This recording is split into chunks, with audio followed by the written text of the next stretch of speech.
everybody, welcome to Church History for Chumps. My name is Johnny the Jet Simon, and I'm here with my two best pals. We got Taylor Terabyte Treadway and Tommy the Who's Dat Boy Duel. What's good? Who's that boy? I like that. Yeah, beep, you like that?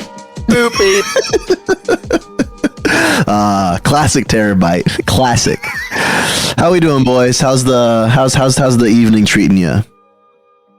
Good, dude. I went to Lazy Dog for dinner. Don't they sell furniture there? Chinese restaurant? Oh my! All right, Chump Nation. Whose joke was funnier just now? Definitely Tommy's. Mine was dumb. Thomas's was racist. I know it was. It wasn't bad though. Yeah. No, what kind of restaurant was Lazy Dog? Lazy Dog's pretty popular out here in SoCal. I want you to think if Texas Roadhouse. I want you to think if Texas Roadhouse met, like, if that dad met some like vegan lady, and then they had a kid. And okay, and then that kid grew up and bought a restaurant. Yes, right.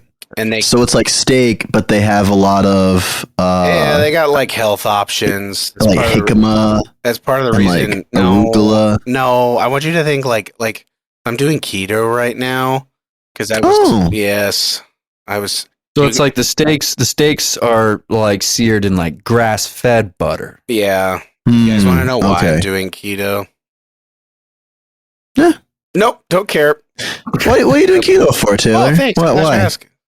One of the pastors in Africa, he didn't realize. He said I was fat. But he I feel like it was like a compliment for him, but for you it just kind of I think that's exactly what it was. Very fat. And then he proceeded to say, "You survive a long time." And then he proceeded to say, "And maybe in heaven, my skin will be white like his."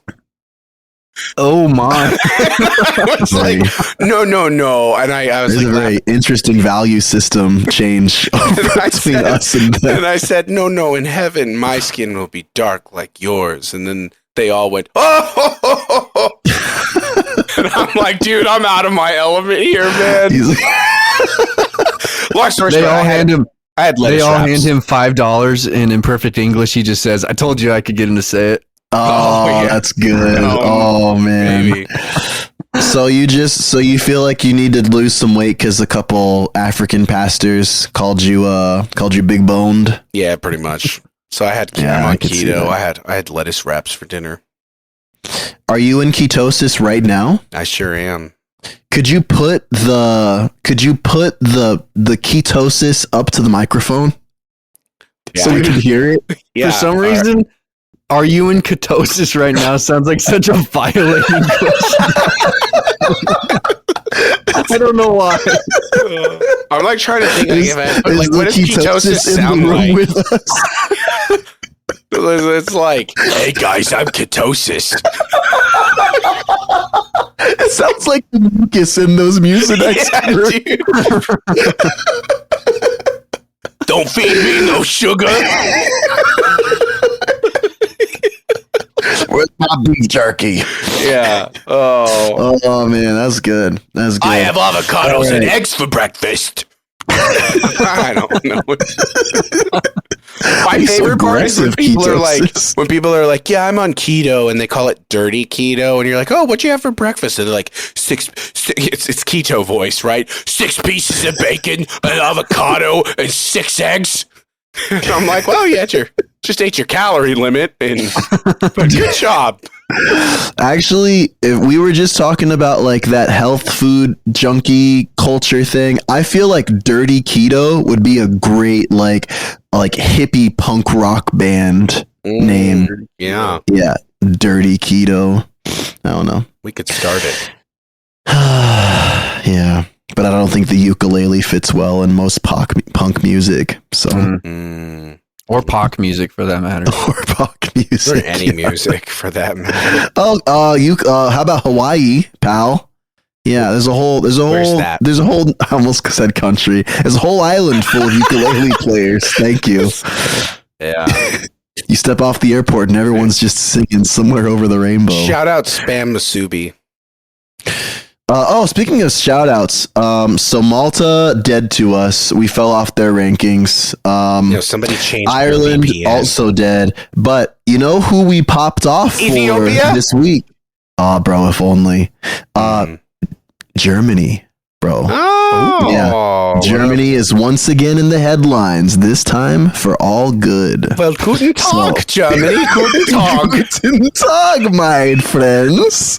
My friend. We gotta be like the only podcast that as soon as they start trending anywhere, we just roast them. We just bully them into not listening to us anymore. You want to know when we had our layover in Germany, and I gotta say, guys, your country, man, it's like we're going through customs, and there's just like straight up guys with like MP5s and like extra ammo, bulletproof vests, just like staring you down. Mhm. And you're just like, here's my backpack, please scan it. I have a Nintendo DS. That just shows they take security very important. And I'm sure they were... I can't say it. No, I can't. I was going to say, I'm sure that guy was just following orders. My gosh. Man, that feels awful. Yeah, I didn't shit. like that. You're a All bad right. We person. just fell off in Germany. Jesus Yeah, died for that we joke. lost our... No, stop. Don't say that. Or went out for Germany. Yeah, or I'm gonna taste that joke in purgatory for a couple decades. All right, well, gang, should we? Who's on deck tonight? Tommy, is it you? I got one ready. Okay, well, Got one in let's hop in the pot. Are we recording 2 tonight? if we can. I mean, Taylor's pretty cynical. I think we can. Cool. Let's rip it. Well, this episode is titled Constantine 2 Electric Boogaloo. Ooh, all right. Does this one also have Keanu Reeves? You can if you want. You know, Keanu is always available to show up wherever you need him. I am disappointed though that we didn't make any jokes about how the film Constantine was a really, really accurate depiction of the life of Constantine. Because I think it was about a vampire hunter. Oh, No, he hunts Let me demons. See. He hunts demons. Oh, okay. He's an exorcist. Oh, thank you, Taylor. Yeah, I should have known this was right up your alley. Yeah. has there been any good movies made about Constantine? I don't think it stars so. Keanu Reeves. It's called Constantine. No, they what's that one they made about? No, that's about the Crusades. That's about 1,000 years later. Come on, John. No, the answer should be no. You're thinking the Kingdom of Heaven? Yes, the one with Legolas. Hey, chat. I You want still to know haven't seen something? that. I really want to watch that. You want to know something, chat? John What's up? Simon and I watched Constantine together many, many years ago, and he doesn't even remember. I don't think that's true. It is true. I watched don't it think at that's your true. house. Just because you watched me at my house does not mean I was there. Yes, you were. It was the young man's game where we would all load up like 7 unnecessary hookahs, and we would sit around the TV and just watch and enjoy. Oh, we did do that. Maybe. Are you sure it was Constantine? Positive. Dang, and I was there. I probably packed the hookahs. Probably. Rats. Okay. Shia LaBeouf is in this movie? Oh my gosh, we need to start. Bro, I'm in a terrible spot. Okay, all right. This is the end of the banter section now. All right, Tommy, run with it. All right. So this time we're going to talk a lot about Constantine's building projects. There's still a whole nother aspect of Constantine's life that we're not going to really cover, which, I mean, we could do probably 3 or 4 more episodes. Maybe we'll mix them in over the next couple years. Constantine can be like an old faithful, but if you didn't listen to the first Constantine episode, you might want to go back and listen to that one. I think the 3 of us did a pretty good job kind of chopping up some of like the myth versus fact of Constantine. But so after he kind of rises to power and is controlling the empire, he's made Christianity be in favor. One thing that I'm not sure if we talked a whole lot about in the last episode was he didn't make paganism or other religions illegal. He just made it not popular. Yeah, he made it hard. It seems like there was times when he would possibly persecute religions if they were like I think when he found out that in Jerusalem, which we might talk a little bit about this, but in Jerusalem and some other holy sites like in Palestine were being kind of overrun by pagans, I think he would actually stop them. But for the most part in the empire, he just wanted to favor Christianity. And the biggest way that he did that was by building churches. And he built some of the most important churches known to history, churches that are still there to this day that are very, very important historical sites. Like Saddleback? Yeah. Dude, that reminds me. There is an Instagram account out there that's like blames Constantine for like everything, you know, like absolutely everything. Like red lights are red for way too long. Thanks, Constantine. Like that sort of thing. Yeah. But yes, Saddleback. I wonder if we dig underneath. You never know. Maybe there's a portal to Rome there. That'd be pretty cool. He built. So we're going to talk about three different areas. We're going to talk about what he did in Rome. And we're going to talk about Jerusalem. And then we're going to talk about Constantinople. So let's start with Rome. Before Constantine, other emperors were prone to building temples, but his building of churches was a way of communicating that Christ was God of the Roman Empire at this time. I want to note before we really dive in, again, I'm relying really heavily on the scholarship of Peter Leithart in his book Defending Constantine, and I'm going to be quoting from that fairly extensively. But here's a little pop quiz. What is the name of other than the Vatican, where does the Pope live? Or what's the name of the church that's there? You guys know? St. Peter's Basilica? That's right. Yay, let's go. All right. So if you were to go to Rome and go to Vatican City, which is actually its own nation, by the way, if you were to go to the Vatican City, you would find, I believe you would actually find two basilicas there. So there's what's called Old St. Peter's Basilica, and then there's St. Peter's, which is the enormous basilica where, you know, you can, I think they can put like 50,000 people in there. People can gosh. Like, crowd into that outdoor area outside of the church. But Old St. Peter's Basilica was the church buildings, and I'm reading from Wikipedia right now, the church buildings that stood from the 4th to the 16th century, so a long, long, long time. And it's where St. Peter's Basilica stands today in Vatican City. So it is, I think, incorporated with and sometimes under portions of the new St. Peter's. Actually, you know what I was going to do? I was going to, just for you guys, just for fun, I'm going to share my screen. Oh, no, it's not going to let me without doing some crazy system setting stuff. Never mind. Jamie, pull up the tape. Yeah, you guys can look it up on your own if you want. So it was built over the historical site of the Circus of Nero. So that was another thing that I think is kind of fascinating historically, is that Constantine built this. I'm not sure if he had to demolish the Circus of Nero to do it, or if it had already been broken down some. But the Circus of Nero would have been a place where Christians would have died. And he's putting this this new church on the same exact site.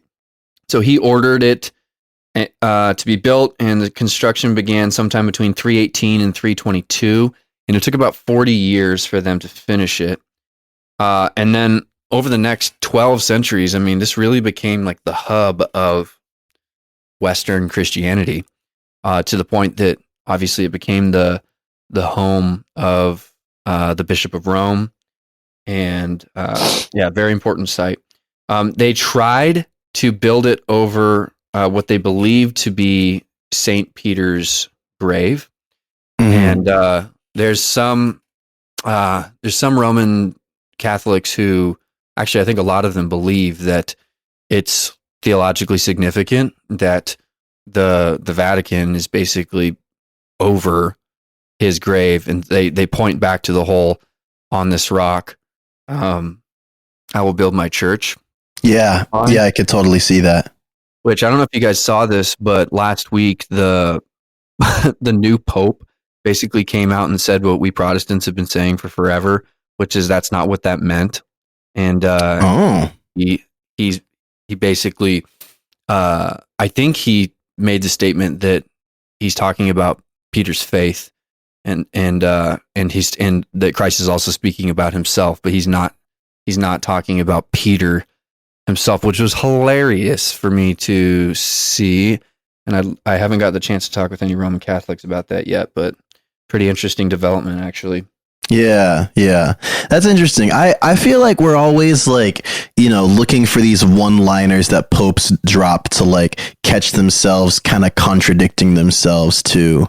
So I always get kind of suspicious when someone's like, "Oh, did you hear the Pope said that, gay people are going to be in heaven next to the martyrs?" And it's like, I don't know if maybe, but I don't know. I haven't heard about this one. There could be some sauce behind this one. It was part of a larger article that I read with several things that he had said, I think in the same day. Sure. It's kind of like a continuing in the Vatican II direction of like basically trying to bring more people into communion with Rome. I think bringing the East into communion with Rome is actually really what he's going for. I don't think he's thinking about Pastor Bob's, First Baptist Church. Sorry, Taylor. I know we're irrelevant to them. You guys might be the last ones ever brought into communion with the Catholics, which I think most Baptists would be pretty psyched about. No, they would. That's the thing that drives me nuts about Baptists. And I love all my Baptists, obviously. I've in a way dedicated my life to serving Baptists. So I speak with love. They're like, you're like, what do you know about Catholics? And your average Baptist is like, do they just worship Mary?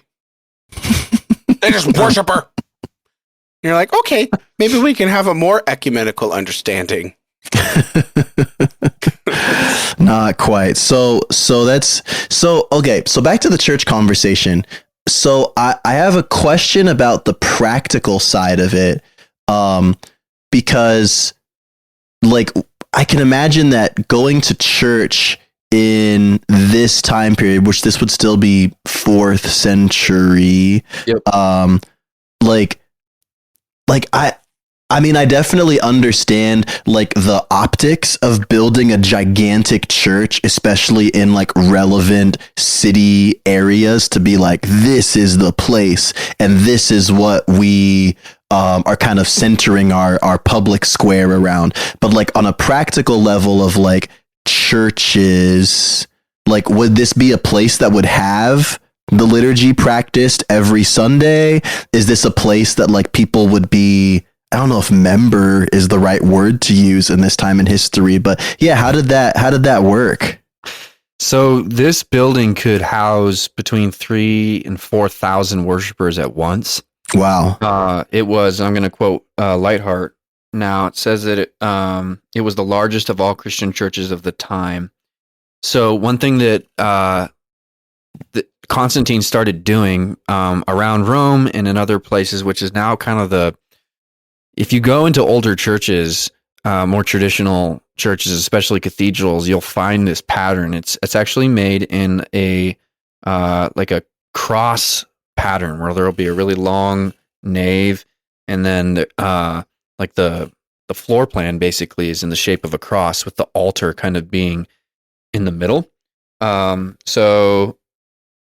nave alone was 295 feet long, and the entire interior was 390 feet long and 210 feet wide. It had a transept as tall as the nave itself that separated the nave from the large apse. Don't ask me to define all of these. Before the apse was the tomb of Peter, marking the transept as the martyrium proper. After St. Peter's, the cruciform shape became the standard cathedral form. Constantine's conversion was a response to the sign of the victorious cross, and the cross had been painted on military gear and impressed on coins. Fittingly, the cross also became the shape of sacred space. So when you make a building in a cross shape like this, it helps you get more people close to the action of what's going on. I mean, you have to really ask the question. Like if you just look up, like I've seen videos of like Westminster Cathedral where, you know, the Queen will come in for like a special liturgy, and like she'll walk up that thing, and it takes them like freaking like 5 minutes to like get to the front of the room as they walk. And you kind of have to ask the question, like, how far away can a worshiper be before they're like not really there, especially without amplification? Ask the back row Baptists. Yeah. Well, but like even, you know, in this time and in modern Catholicism, like the front of the church is relevant because it's not just where the preacher is, it's where the host is. So to be half a mile back, like that does kind of represent this significant distance from the whole point of the worship service, right? Right.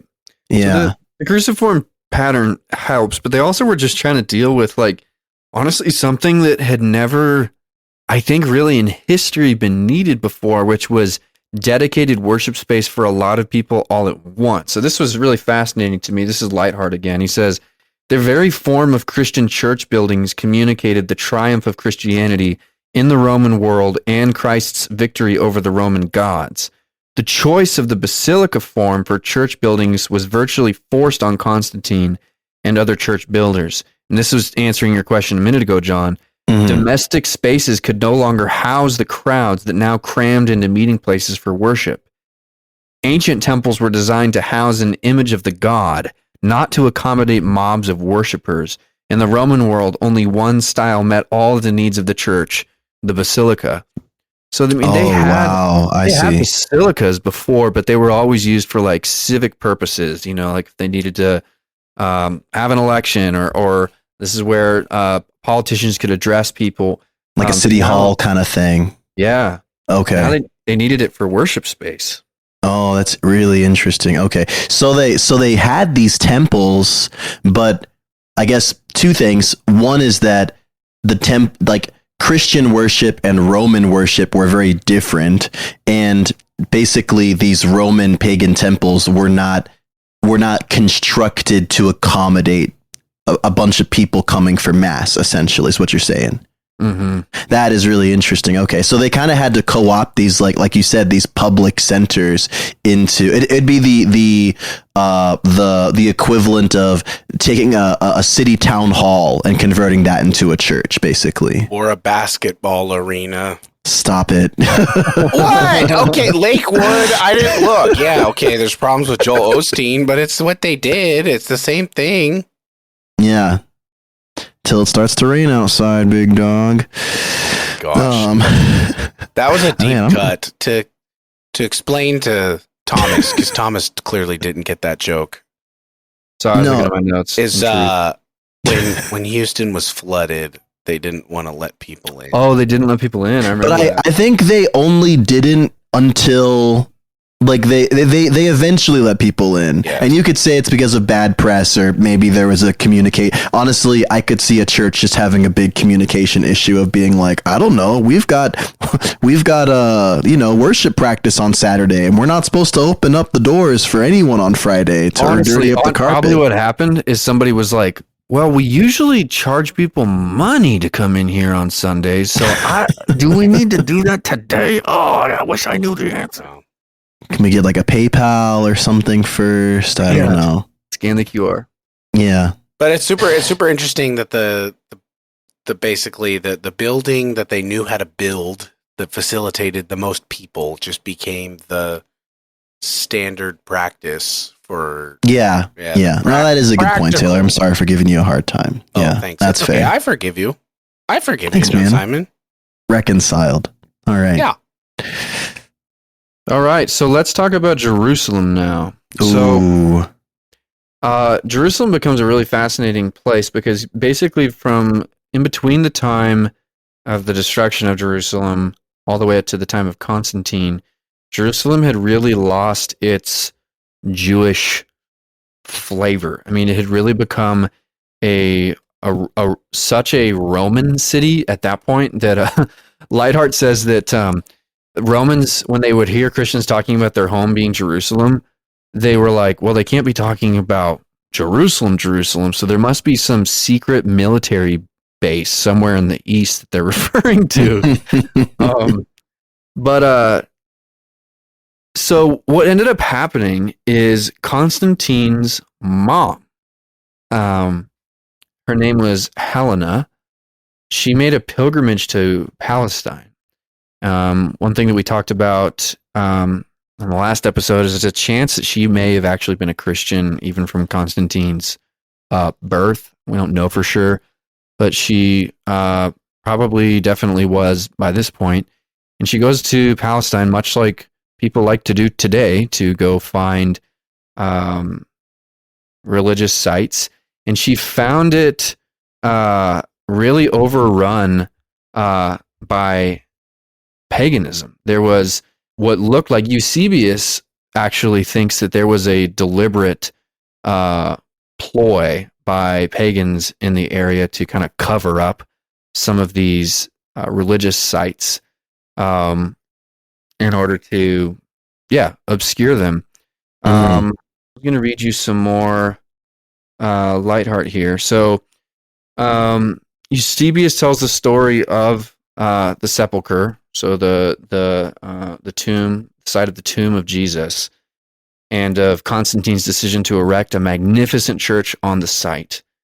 Eusebius's description of the church is breathless and not altogether clear, but the overall impression is unmistakable. It had the same massive size and luxurious ornamentation as the other structures Constantine built. Though the original church focused more on Golgotha than on the site of the resurrection, Eusebius was obsessed with the cave. And then this is Eusebius. He says, for at the side opposite to the cave, this is the cave where Jesus' body was, which, by the way, that they absolutely knew what cave his body was in, and they still do to this day. I mean, you can go see it. This is a pretty well documented historical fact going all the way back to the 1st century. I can't remember what was the episode where we were talking about the practice. Oh, it was during the catechumen process episode. We were talking about how they would spend a lot of time outside of this cave during Lent. But at the opposite side of the cave, which is the eastern side, the church itself was erected, a noble work rising to a vast height and of great extent both in length and breadth. The interior of this structure was floored with marble slabs of various colors, while the external surface of the walls, which shone with polished stones exactly fitted together, exhibited a degree of splendor in no respect inferior to that of marble. With regard to the roof, it was covered on the outside with lead as a protection against the rains of winter. But the inner part of the roof, which was finished with sculptured panel work, extended in a series of connected compartments like a vast sea over the whole church, and being overlaid throughout with the purest gold, caused the entire building to glitter, as it were, with rays of light. Yeah, dude. I had to take a little trip down memory lane because I've actually been to the Church of the Holy Sepulchre back when I lived in Israel for a few months. Man, they really do say that, strength is wasted on the young. Well, I think travel opportunities are also wasted on the young because I did not give a rip about the Church of the Holy Sepulchre when I was there. I was like, oh, cool, a bunch of Catholics come here to worship Satan? Wow, fun. Because I was to worship Mary. Oh, sorry. Yeah, because I was a cagey Calvinist loser when I went to Israel, and this was the end of my tenure, so I had almost come out of my cocoon, and I showed myself as a butterfly, but I just didn't care. But I remember I went there by myself. It was one of the few places that I traveled alone, because the old city was about a 20-minute bus ride from where I was living, and I mean, really, the only word that comes to mind is remarkable, because it's when you go to the old city, they essentially section it off into different little squares. I mean, they call them the quarters, where there's like the Muslim quarters, the Jewish quarters, I think the Catholic quarters, and the Armenian quarters, which I think are just Orthodox, because there's an interesting relationship between Armenian Orthodox and the See of Jerusalem. But when you go there, it's literally like the three most significant sites of three different religions. You've got the Wailing Wall, which is the surviving wall of the temple, of David's temple, and then you've got David didn't build a freaking temple, Solomon's temple, sorry. So you've got that, which is of course a huge site. You've got the Dome of the Rock, which is this big incredible thing for the Muslims, and then you've got the Church of the Holy Sepulchre. So you go inside and it feels very rustic and historic, and lots of marble, like you said, and I mean it's an incredible place. Even just looking at some of these pictures that I took over 10 years ago, I'm still like, dang, this place was sick. So yeah, love this place. Probably the best church I went to when I was in Israel. I didn't realize Dome of the Rock was there at the grave of Jesus. Yeah, I'm gonna make sure I didn't just talk out of my neck. Oh yeah, there we go. Dome of the Rock in Jerusalem. Yes, I was correct. And the Dome of the Rock is because it's where Muslims believe that Abraham something. See, this is that reminded me. I thought the Dome of the Rock was on the site of the Second Temple. That's what I thought. You might be right. Hold on. That's why the dispensationalists want to blow it up so that they can build the third temple. Exactly. Yes, it was built on the site of the second Jewish temple, which was destroyed by the Romans in 70 CE. Yes, that's right. You don't even know where you went when you were in Jerusalem. Here's the thing. I was really just afraid that I accidentally said that big place that's in Saudi Arabia in Mecca. I was really afraid I was going to see that instead. Again, we're not smart, and I am least of the not smarts. So carry on, Thomas. You say that again. So if you remember from the last episode, last episode on Constantine, we talked about how something really big that's happening right now theologically and in the civic space is this movement from blood being the main way to connect with the gods. That is going away now through the bloodless sacrifice of Christian worship. Because of Christ's perpetual atonement, there's not a need to continually sacrifice in order to communicate or appease the gods if Yahweh is the God of your nation. And so what's going on here in Jerusalem is really significant. Here's another Lightheart quote. Set in Jerusalem, however, the church was more than... do I still have you guys? Can you still hear me? Yeah, you're good. Okay. Yeah. Sorry, for some reason I can't see you anymore, but that's okay. Set in Jerusalem, however, the church was more than the center of the city. It was conceived of as the new temple, the umbilicus mundi. The 12 columns in the hemisphere of the apse symbolize the 12 disciples and the 12 tribes of Israel, and perhaps the columns and pillars of the Holy Sepulchre were echoes of the sacred forest of religious mythology, just as the inner atrium was in fact understood as a sacred garden or paradise. Jerusalem was, in imagination, if not in administration, the hub of Constantine's Eastern Empire, so much so that he celebrated is Tricenalia in Jerusalem rather than in Constantinople. Medieval maps that show Jerusalem as the center of the world perpetuated the Constantinian vision. With the Christianization of the architecture of Jerusalem, the baptism of public space was complete. At the place where ancient sacrifices had been offered, in a building that rivaled the splendor of Solomon, Christians now gathered to offer their bloodless sacrifice of praise. Yeah. Yeah, that is cool. They're kind of like, they're Christianizing not just where their paganism was, but I mean, I think there is definitely something really powerful about taking the site of Christ's crucifixion and, kind of setting it apart, kind of like making it sacred in a way. Mm-hmm. I mean, more sacred to say.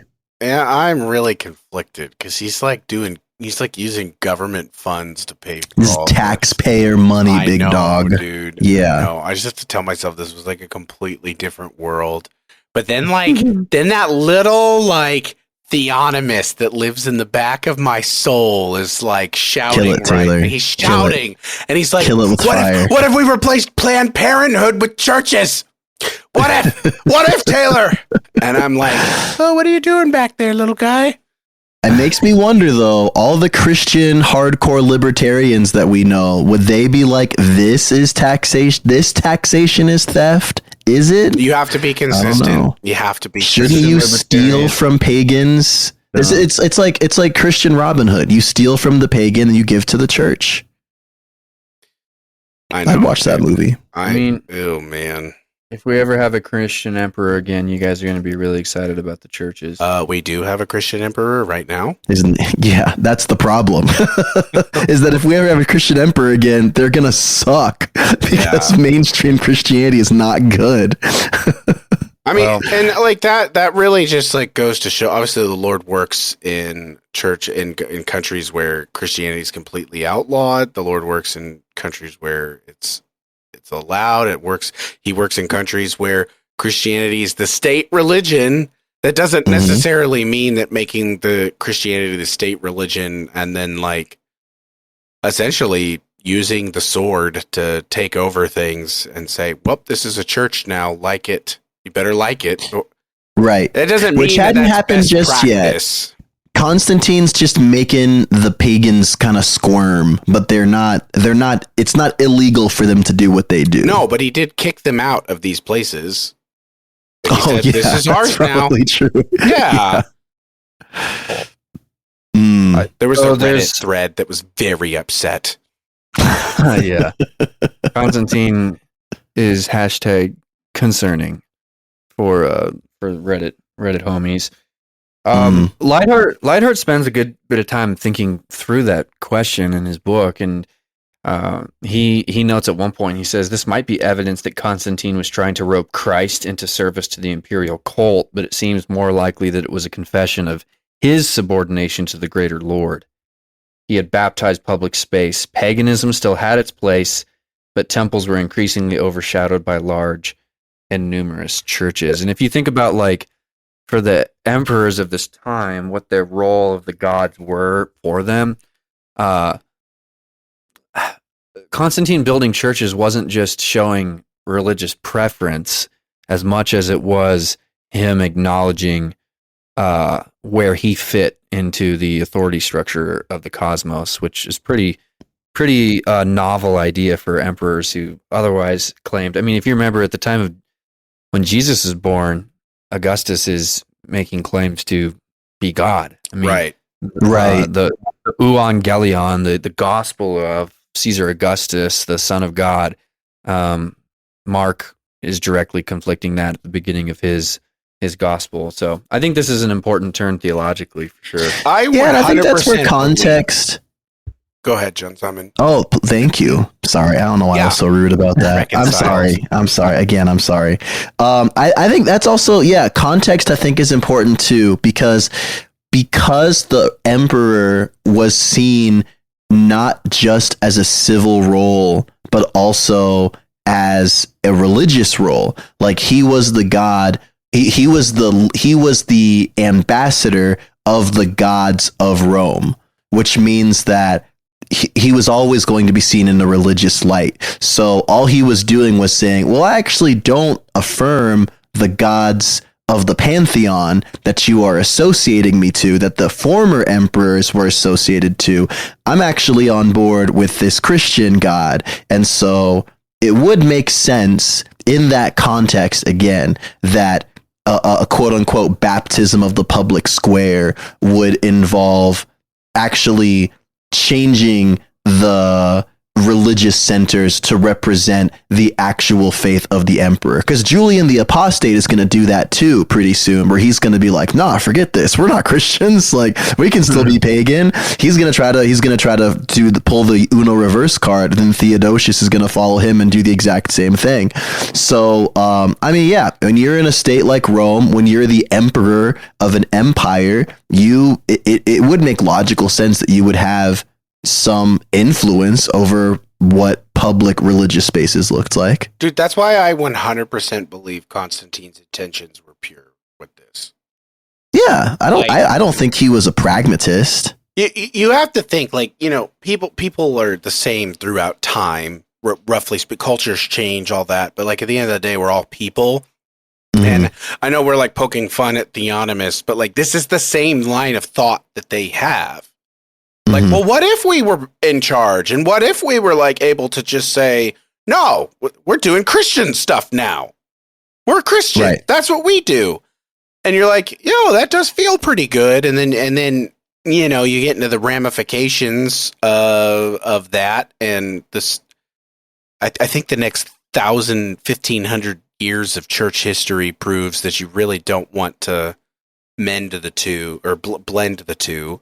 Well, there's different ways of going about this, right? So, like, it's possible to acknowledge that if there is no God above the state, then the state is God, without placing undue religious restrictions on everything other than Christianity. Which this is one of the biggest things was eye-opening for me reading about Constantine is the religious tolerance that he exhibited was actually pretty profound, and I think that a lot of the way that America was structured as far as religious liberty is actually rooted in kind of further working out of what Constantine was kind of like playing with. I don't know how much actual theory he had here, but yeah, he inherited Roman political theory essentially.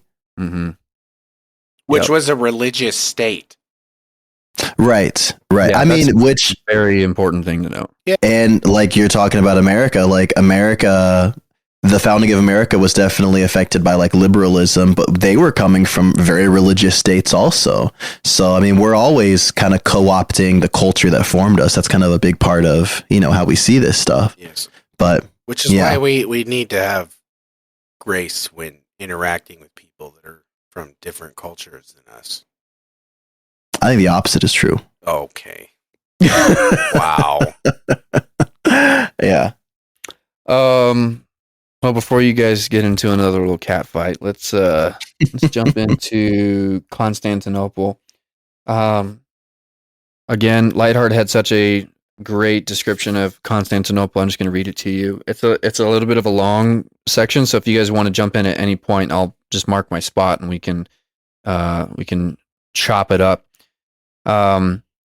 Inspired by a dream, Constantine founded the city. Mark your spot. I'm jumping in. Go for it. Oh, I just wanted to say that I love John Simon. Oh, nice. Very good. He just got so excited. I'm just a big fan of John Simon. It's adorable.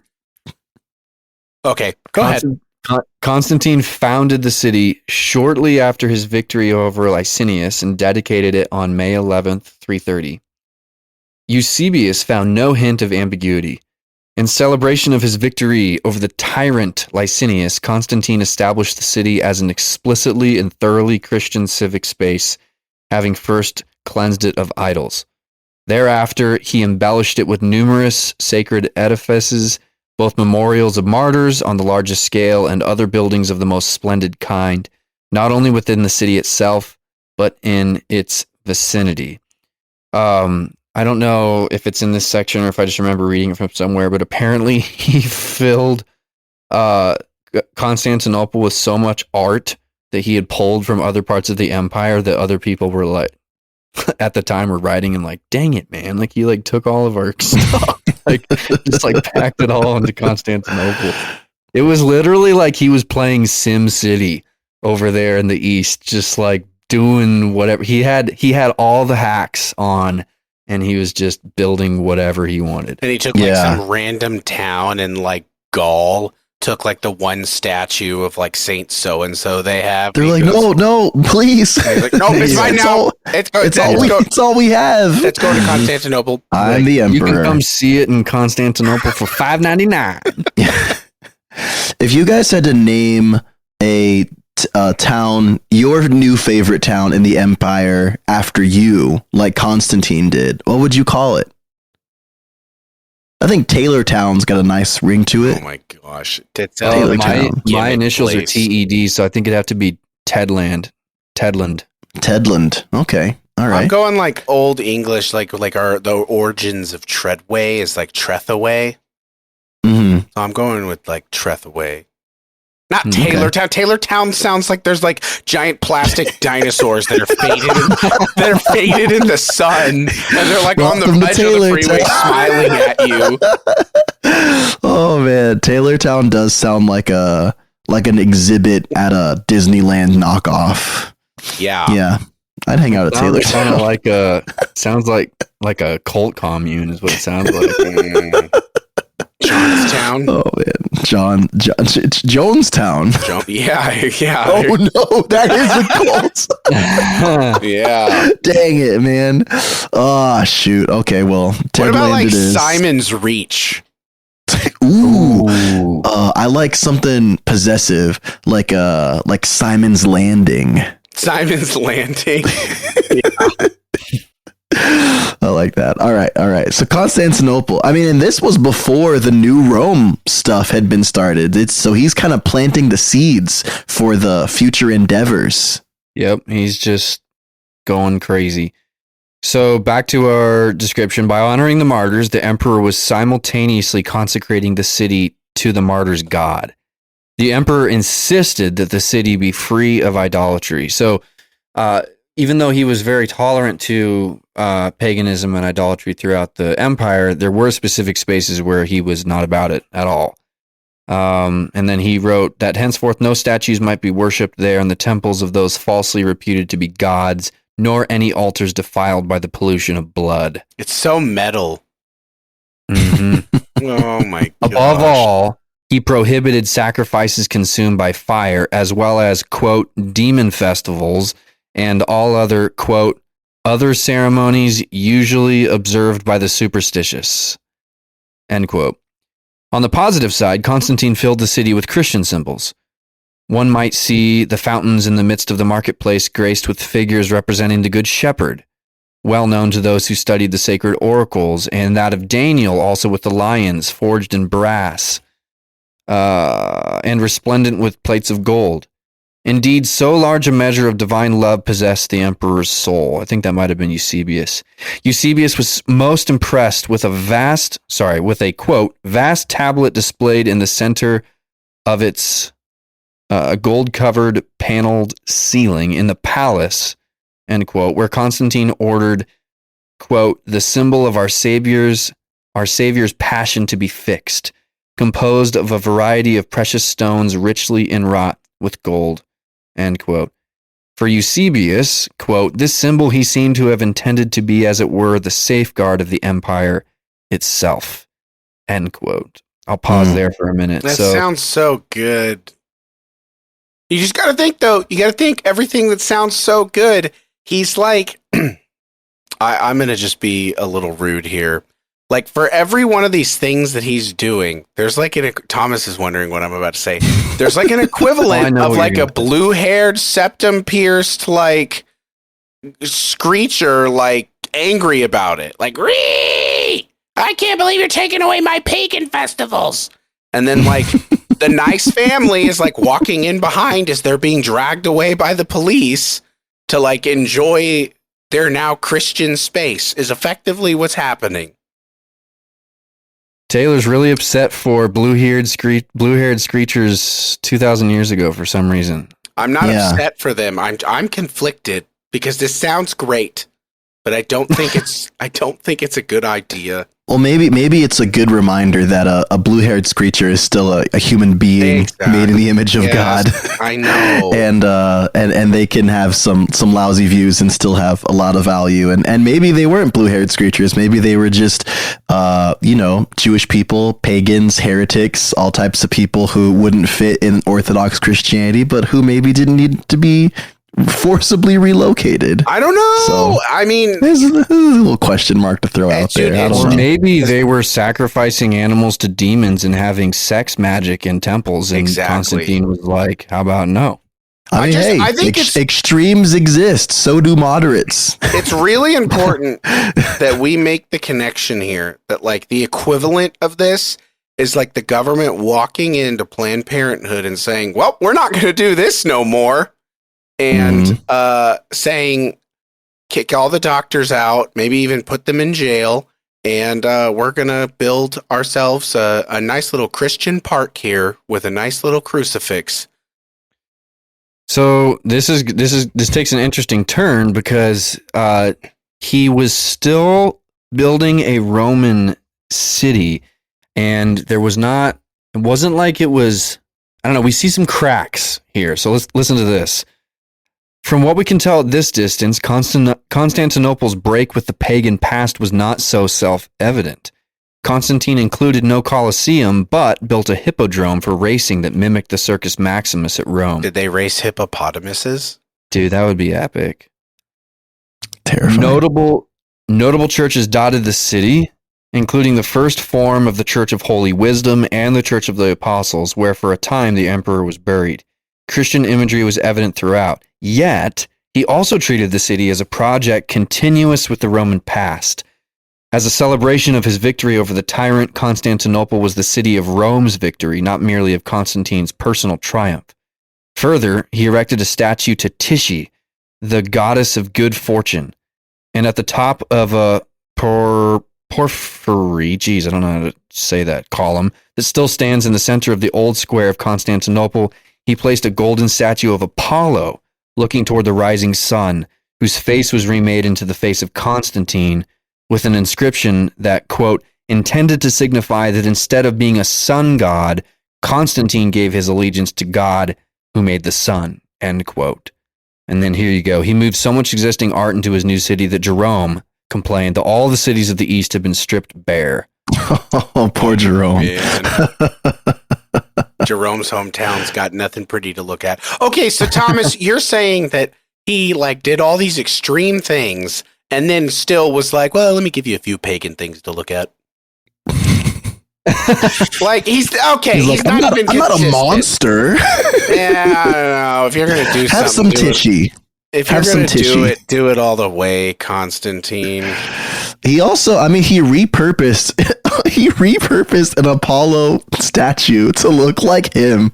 That's amazing. And that's just, I don't know. Here's the thing. Think of a certain president that would do that.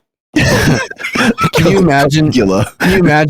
If the Apollo statue had been taken from your town, and then you go to Constantinople and you're like looking closely, and you've got like your little primitive binoculars, and you're like, that's his face. He put his face on it.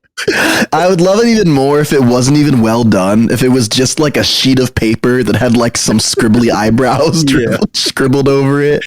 That's like, what? That's not Apollo. That's not my Apollo. Yeah, like I said, all of this makes sense. It makes sense within the context of an empire where there was no line between religious expression and government. I don't know if we can quite learn things for that and necessarily apply them to today, because we don't like, there's no Christian parks that we have. Like, they're just parks. A park is a park. Right. Well, here's the deceiving thing. It sounds nice to have a Christian park. It sounds nice to have Christian things. But then what happens is when you have a state church and they get something wrong, the second you say, well, me and my church and our elders believe something else, like you're now labeled as the enemy, even just treason. You're trying to follow the scriptures in good conscience. That's why all of this doesn't work, even if it sounds nice, right? To have the Christian park. So no, you have religious freedom, and then you have a nice park. I feel like I'm like convincing myself. I'm like reminding myself of what I believe. I feel like that's what's happening because it sounds so nice. Oh, yeah, I mean, I don't think. I mean, yeah, I'm going to argue with you a little bit. I think it's possible to have sacred space. Like when we're talking about the conversion of Ireland and Irish Christianity, we really love talking about like how there's so much sacred space there that also was public space. It wasn't just like they had private land that they were making into sacred space. So I feel like we have an unfair rubric that we pass these things through, where we really want to, like, if somebody has a lot of power and they're enacting these things, then we it seems like, at least maybe the American tendency is to want to like shirk away from it. But if they happen organically, then it's really cool. And I think my position is just that, hey man, like anytime we have space that is dedicated to glorifying God, like I'm not mad about it. But who has the power to designate what space is sacred or not? If you're the emperor, you can do it. I mean, we're talking about the Roman Empire here. It's right, not right. America. But yeah, no, I mean, I know that in Constantine's case that makes sense, but I mean, I don't know if there's a lot of historical record of this, but if Constantine built a church and the church didn't like ratify it and say, oh yes, this is a church that we recognize, we will worship here, we will hold the divine liturgy here, like the church is still kind of at the steering wheel of making a space sacred. It's not like, because if Constantine was an Arian, which, you know, future emperors would be, they wouldn't have the same level of influence of creating sacred spaces, right? So I just think the dangling in the balance of orthodoxy is such a hard thing, and the scriptures give us a way to hold the church accountable for orthodoxy, but not the state for orthodoxy. The state for justice and for righteousness, but orthodoxy, I don't know if we see that in the same way. I'm gonna read a quote from Roger Williams, who is a big advocate for separation of church and state. This is in the Bloody Tenet of Persecution, 1644. God needeth not the help of a material sword of steel to assist the sword of the Spirit in the affairs of conscience. I'm not even sure I can jump on board with that one, big dog. What like the government is a sword. That's the one thing it's called in the Bible. To assist the Spirit in the affairs of the conscience. Yeah, you just pulled me right back into the middle here. I'm not sure if that's fully relevant to Constantine's project. Right. Oh, he's definitely using the sword, the power. I don't think he really did, though, to that extent. I mean, like he allowed paganism to exist, but he did create specific space where he said this is like Christian land. Yes. And how did you just contradicted yourself, big dog. How do you remove somebody from a land? I just said only Christians can live here. And if you happen to live here currently. You know what, Thomas, though? Thomas, I appreciate you having a side. How's the fence post feel on your butt, John Simon?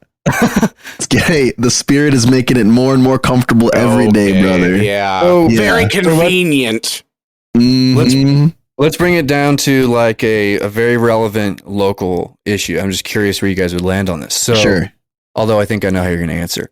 So, let's say you've got a small town in Iowa that has a town council that is almost entire. It is 100% populated by evangelical Christians. Can they be Southern Baptist?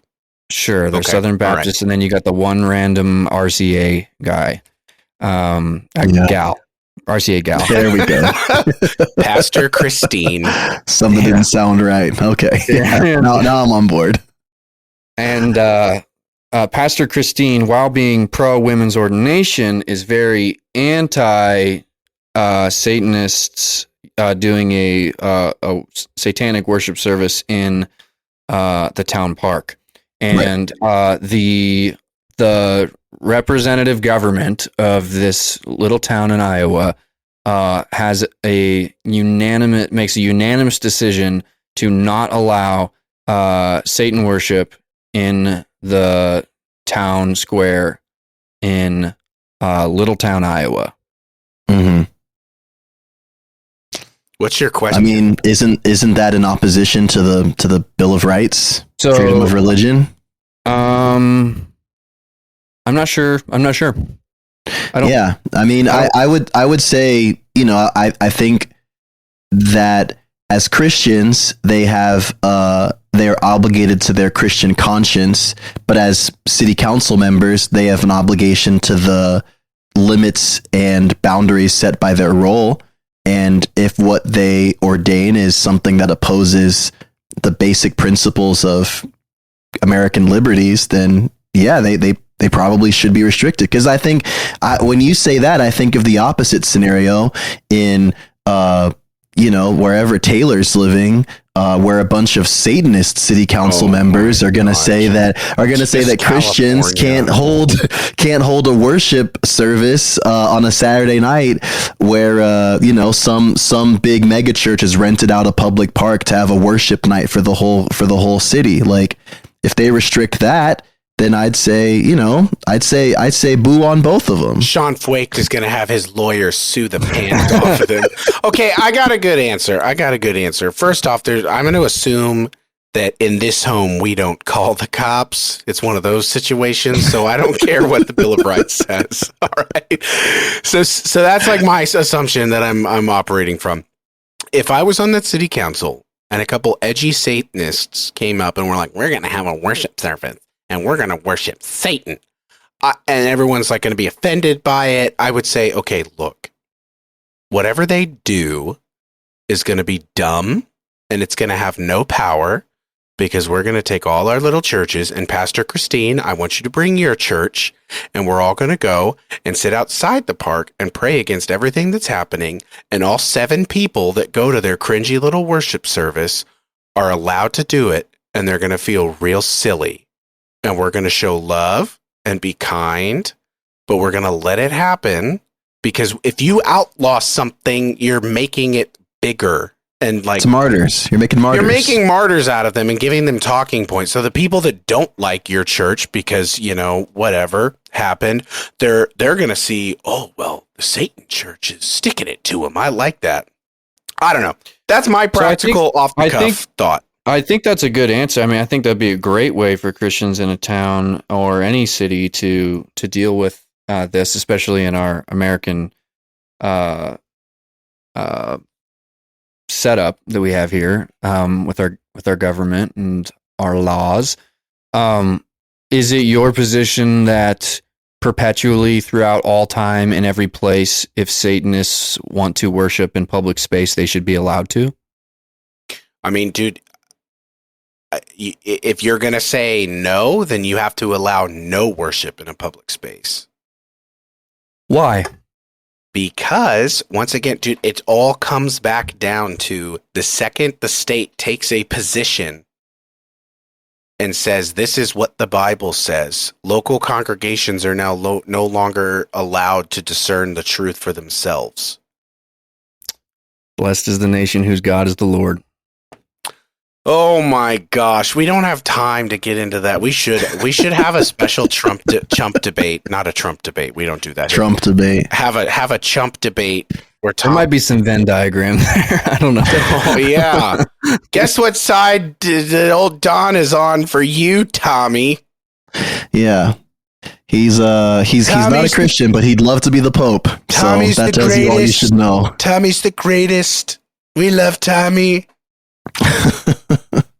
We should have AI Trump talk about us and put it on the Instagram. Oh, that's actually a really good idea. I think it's a good question you're asking, Tom, because it's essentially saying, do we as Christians esteem Christianity with the same weight that we do other religions? And I think that's a valuable question to ask. I do think that there are a long slew of historical evidences that have shown that when Christianity is shown universal prevalence, it's not often orthodoxy that thrives, or even it's not even like good Christian ideals that happen. I mean, there were some dark times throughout Europe and medieval history that were not good for a lot of people, whether they were vulnerable, foreigners, exiles, all kinds of things. So I don't know. I mean, like, does the thought experiments of a good Christian emperor sound appealing? Yes. Do I think that will even come close to happening short of literal King Jesus? No. Well, I don't think you have to argue for, and I'm not arguing for Christian emperor here. What I am trying to point out is that if we're going to take if we're going to try to put our modern lens on Constantine, then we should at least examine our modern lens. And we should do an episode sometime about freedom of how church history in America is affected by freedom of religion, separation of church and state, because I'm curious where, Taylor, in particular, you and I may have a different perception of things, because I am absolutely convinced that what our founders meant by freedom of religion was freedom to be Anglican or Roman Catholic or Lutheran or whatever, and they absolutely did not have Satanism and Islam in mind. Now, obviously, that is absolutely not where our court system has gone since then, Well, but I'm pretty convinced Okay, about that. well, now you have Christians that say the Pope is the Antichrist. So that is the church. There's Christians that say the Pope is the Church of Satan. So, look, man, as we land the plane, I just want you to know when Jesus returns for his millennial reign, which I know you believe in 100%. Nope. Are we all three flavors of eschatology right here? Are you, as I'm assuming you're pre, and I'm assuming Tommy's backslid into post. Yeah, so see, this is eschatology matters. Here. This is why John Simon's just a fence sitter, because he's an amillennial. I'm literally not. I just don't agree with either of your garbage takes. Unfortunately, the truth is somewhere in the middle, bro. Thomas thinks that through the state, the church will usher the world into it. I'm sorry, we don't have time to get into I reject that. I rebuke that. I just believe that, I don't know, maybe Christ will have a role in this story of redemption. That's my only thought. Yeah, when he comes back and reigns. All right, we're going to have a couple of chump talks where we each get to just say whatever we want. So right. Taylor can do one about how separation of church and state, Jesus is going to come back and go, wow, I'm so glad that's how you did it. And then I'll do one on ecclesiocentrism and how it's the future, that's and how it's not theonomy. You guys got to stop making up new theological terms, bro. That's really it's grating on me, man. That's there's enough terminology out here. I think our listeners are gonna love this heavy banter that we had at the end of this episode. And listen, hey, if you're listening, make sure you check out Friday. We're having a bonus episode drop of Chump Talk. They'll get a notification. They'll find out. Chump Talk 2 is gonna drop, and it's Taylor's. I love that guy. It's his Ethiopia stories. So, what's your name again? Taylor Terabyte? Yes. Beep boop. Beep boop. All right, let's wrap it up. You guys good? Yeah. Yes, sir. All right. Walmart. Love you guys. God Bye. bless you.